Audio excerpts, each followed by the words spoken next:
खन खन खन वाजवा लागलाय सर, लवकर संपवा. पण आमचं सुद्धा हे सीझन आहे.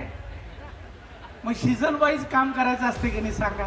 निवडणुकीचा काळ आहे, आता भाषण नाही करायचं तर कधी करायचं. मी भाषणाचे काही बोलायच्या अगोदर मी काही गोष्टी मुद्दाम सुरुवातीला सांगतो. मी बेळगाव लोकसभेचा प्रभारी म्हणून मला काम करत असताना मी 8 क्षेत्रात सगळीकडे फिरलोय. गोका कारभारीला अतिशय मोठ्या प्रमाणात कार्यक्रम झाला, पण एवढ्या मोठ्या प्रमाणात महिला उपस्थित असलेले एकमेव क्षेत्र ते बेळगाव ग्रामीण क्षेत्र.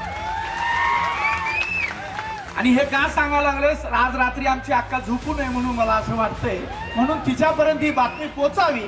अक्काबाई आज रात्री जरासं गोळी घे आणि मग झोप, कारण रमेश जारखेडी साहेब बेळगाव ग्रामीण मध्ये आज कार्यक्रमाला हजर राहून तुझं काही खरं नाही म्हणून मेसेज देण्याचा प्रयत्न करायला लागले. त्यामुळे अक्काबाईनं आज रात्री जरासं एक पेग एक्स्ट्राच, आज रात्री जरासं एक पेग एक्स्ट्राच. आणखी एक मला मेसेज आला, आमचं विनायक कदम मला दाखवत होते. ಈಗಾಗಲೇ ಸಂಜಯ್ ಪಾಟೀಲ್ ಮಾತಾಡೆಲ್ಲ ಮುಗಿಸಿಬಿಟ್ಟರು. ಏನು ತಪ್ಪಿರೋದು ನಮಗೆ ಅದು ಕೆಲವೊಂದು ವಿಷಯ ಹೇಳಬೇಕಾಗಿದೆ. ನಾನು ಧನಂಜಯ ಜಾಧವ್ ಮುಖಾಂತರ ಸಂಜಯ್ ಪಾಟೀಲ್ ಅಂತ ಹೇಳಿಸೋ ಪ್ರಸಂಗ ಯಾಕೆ ಬಂದಿದ್ದಪ್ಪ ಅಂದರೆ, ನಾನು ಜೂನ್ 4 ಮಟ್ಟ ಯಾವುದೇ ಥರ ಮಾತಾಡೋದಂತ ನಾನು ಮಾತು ಕೊಟ್ಟಿದ್ದೇನೆ. ನಮ್ಮ ಭಾಷಣ ಜಾರಕಿಹೊಳಿ ಮಾತು ಕೊಟ್ಟು ನಮ್ಮ ತಮ್ಮರು ಯಾಕೆ ಕೊಟ್ಟಪ್ಪ, ನಾನು ಹೆದರಿಲ್ಲ. ಯಾಕೆ ಮಾಧ್ಯಮ ಮಿತ್ರರು ಪಾಪ ಅವರು ಬೆಳಗಾವದಾಗ ರಿಪೋರ್ಟರ್ ಭಾಳ ಸರಿಯಾಗಿ ಚಿತ್ರೀಕರಣ ಮಾಡ್ತಾರೆ. ಆ ಬೆಂಗಳೂರು ಕೊಟ್ಟಂಥ ಮಹಾನಾಯಕ ಕಟ್ ಆ್ಯಂಡ್ ಪೀಸ್ ಮಾಡಿ ಯಾಕಂದ್ರೆ ನಮ್ಮ ಒಂದು ಸಿಕ್ಕರೆ ಹೊಸ ಅಂತರಿಕ್ಷ ಕಟ್ ಆ್ಯಂಡ್ ಪೀಸ್ ಮಾಡಿ ಏನು ಬೇಕಾದ್ ಮಾಡ್ಬೋದು. ಅದಕ್ಕೋಸ್ಕರ ಜೂನ್ 4 ಏನು ನಿಮ್ಮ ಮನುಷ್ಯನಾಗ ಎಲ್ಲ ಮಾತಾಡ್ತಾನೆ ನಾನು. ಯಾಕೆ ನಮ್ಮ ಜಗದೀಶ್ ಶೆಟ್ಟರ್ ಗೆಲ್ಲೋದು 100% ಶ್ಯೂರ, ಕಾಂಗ್ರೆಸ್ ಸೋಲೋದು ಸತ್ಯ. ಸಾಧಾರಣ 2 ರಿಂದ 2.5 ಲಕ್ಷ ಇಡ್ಲಿ ನಮ್ಮ ಜಗದೀಶ್ ಶೆಟ್ಟರ್ ಸಾಹೇಬ್ ಬರ್ತಾವಂತ ಮಾತನ್ನು ಸದ್ಯ ನಾವು ಹೇಳಕ್ಕೆ ಇಚ್ಛೆ ಪಡ್ತೇವೆ. ಮತ್ತು ಸೂರ್ಯ ಚಂದ್ರ ಹೆಂಗೆ ಹುಟ್ಟುತ್ತಿದ್ದಾರೆ ನಕ್ಕೆ ಇದ್ದಲ್ಲ, ಅಷ್ಟು ನರೇಂದ್ರ ಮೋದಿ ಅವರು 3ನೇ ಬಾರಿ ಪ್ರಧಾನಮಂತ್ರಿ ಅಷ್ಟು ನಕ್ಕೆ ಇದೆ. ನಾವು ಕಳೆದ ವಿಧಾನಸಭಾ ಚುನಾವಣೆಯಲ್ಲಿ ವಿಶೇಷವಾಗಿ ಗ್ರಾಮೀಣ ಭಾಗ ಮತ್ತು ಪಶ್ಚಿಮ ಭಾಗ ಕೆಲವೊಂದು ನಾವು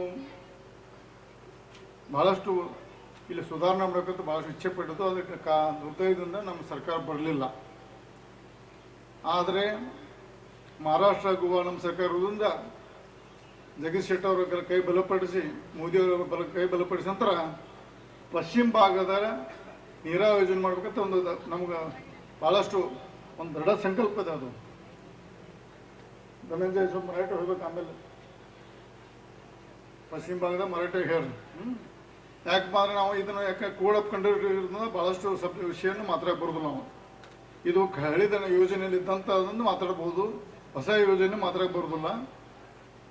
ಯಾಕಂದರೆ ಈ ಸಂದರ್ಭ ಎಷ್ಟೇ ಹೇಳ್ತಿಲ್ಲ, ನಾವು ಗ್ರಾಮೀಣ ಭಾಗದಲ್ಲಿ ವಿಧಾನಸಭೆಯಲ್ಲಿ ಕೇಳಿದ ಸ್ವಲ್ಪ ಹೆಚ್ಚು ಕಡಿಮೆ ಆಗಿತ್ತು. ನಾವು ಈ ಬಾರಿ ಎಲ್ಲರೂ ಒಂದಾಗಿ ಒಕ್ಕಟ್ಟು ಒಂದೇ ಮನಸ್ಸಿಂದ ಯಾವುದೇ ಒಂದಲ್ಲಿದ್ದ ನಾವು ಗ್ರಾಮೀಣದಲ್ಲಿ ಈ ಬಾರಿ 25 ಹೆಚ್ಚು ಲೀಡ್ ಆಗ್ತೀವಿ. ನಾವು ಗ್ರಾಮೀಣ ಭಾಗ 25 ಲೀಡ್ ಆಗ್ತದೆ. ಈ ಸಂದರ್ಭ ಇಷ್ಟು ಹೇಳಕ್ಕೆ ಪಡ್ತೀನಿ. ನಾವು ಬೆಳಗಾವಿ 3 ಕ್ಷೇತ್ರದಲ್ಲಿ 1 ಲಕ್ಷಕ್ಕಿಂತ ಹೆಚ್ಚು ಜಾಸ್ತಿ ಲೀಡ್ ಆಗ್ತೀವಿ. ನಾವು ಬೆಳಗಾವಿ 3 ಕ್ಷೇತ್ರದಲ್ಲಿ 1 ಲಕ್ಷಕ್ಕಿಂತ ಜಾಸ್ತಿ ಲೀಡ್ ಆಗ್ತೇವೆ.